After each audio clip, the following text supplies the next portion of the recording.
भाई जो लोग कहते हैं कि जनरल कास्ट वाले बुरे होते हैं ना, मैं उन्हें कभी बुरा कह ही नहीं सकता। मैं कभी ये नहीं कहूँगा कि जनरल कास्ट वाले बुरे हैं। मैं ऐसा इसलिए कह रहा हूँ कि मैंने अक्सर सुना है कि कोई मंच पर जाकर कभी भी कुछ भी यही कहीं भी मंच पर खड़े हो जाएंगे तो बोलेंगे कि ये कानून ख़त्म हो जाएगा या ये चीज़ें हो जाएंगी, हमें समानता का अधिकार मिल जाएगा। तो क्या जनरल कास्ट वाले अपने घर की लड़की हमको देंगे? मैं कैसे कह दूं कि वो अपने घर की लड़की तुम्हें दे देंगे? मैं सबसे पहले यही कहूँगा कि तुम शूद्र हो तो खुद को शूद्र, पहली बात तो अपने आप को शूद्र मानो, और दूसरी बात अपने गिरेबान में झांको कि उस लायक हैं हम या नहीं हैं। जो तुम उठाकर हर मंच पे बोलने लगते हो कि नहीं ये चीज़ ख़त्म हो जाएगा, समानता का अधिकार मिल जाएगा, तो ब्राह्मण या कोई भी जनरल कास्ट का कोई भी हो, जनरल वाले कोई भी हों, तो अपने घर की बेटियां हमें देंगे? मैं कैसे कह दूं कि वो अपने घर की बेटियां देंगे?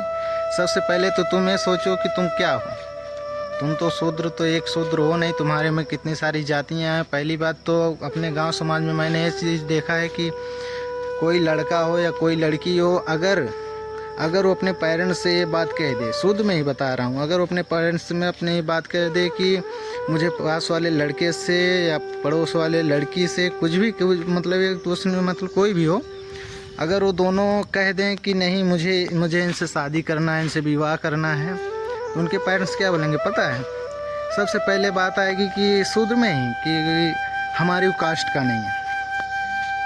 और दूसरी बात तो सारी नीतियाँ जो अगर जिद करने पर, अगर लड़के लड़की अगर तुले हैं, जिद करने पर तुले हैं कि नहीं वहीं मुझे शादी करना है, विवाह करना है, तो उनके माँ बाप रोएंगे, गाएंगे, मरने की धमकी सब कुछ दे देंगे कि नहीं मर जाएंगे, मर मिटेंगे। सब सारी चीज़ होने के बाद भी बोलेंगे कि हमारे कास्ट का नहीं है, ऐसा नहीं हो सकता, कुछ भी नहीं हो सकता।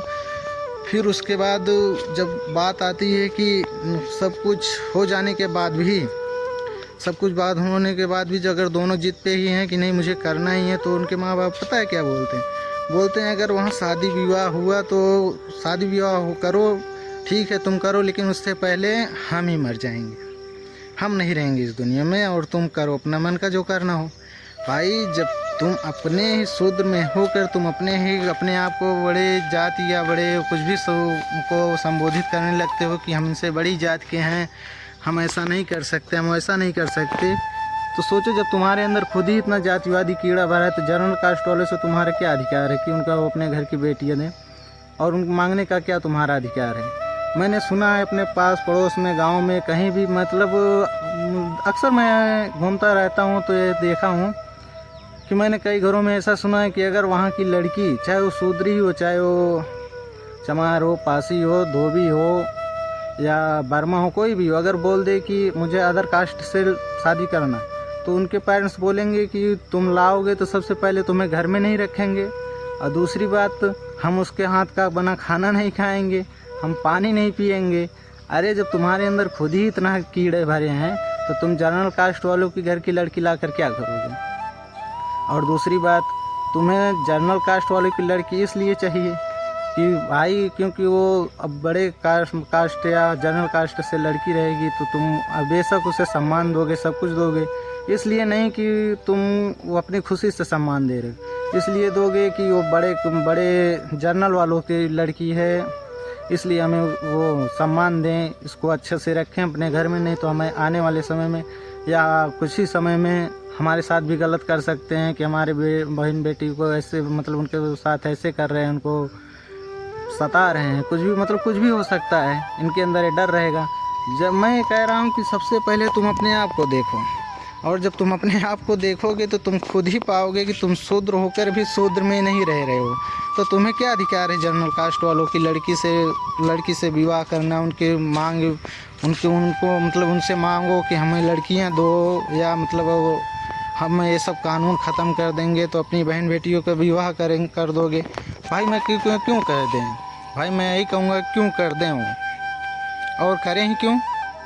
तुम्हारे अंदर तो है ही नहीं जो चीज़ तुम्हारे में। पहले अपने आप के गिरेबान में देखो, अगर ये कोई बात कहता है तो मैं तो सीधे सरेआम कहता हूँ सबसे पहले उसे वो थप्पड़ मारो कि उसे हमेशा याद रहे। उसे पहले उससे बोलो कि तुम पहले अपना समाज सुधारो, तब हमारे ऊपर बोलो। और मुझे इसी बात से मुझे सबसे ज़्यादा शूद्रों में भी सबसे ज़्यादा सूद पे ही गुस्सा आता है कि जब तुम शूद्र होकर एक दूसरे को के लिए तुम नहीं हो सकते तो तुमने जर्नल वाले पे सीधे क्या प्रहार करने की ज़रूरत है। और तुम्हें जर्नल कास्ट वालों से ही लड़ना क्योंकि वो लोग अपनी जगह सही हैं। भाई तुम्हें क्यों दें जब तुम्हारे अंदर खुद ही इतने सारे कीड़े भरे हैं, खुद ही इतने सारे वो हैं, तो क्या ज़रूरत है वहाँ ये सब बोलने की।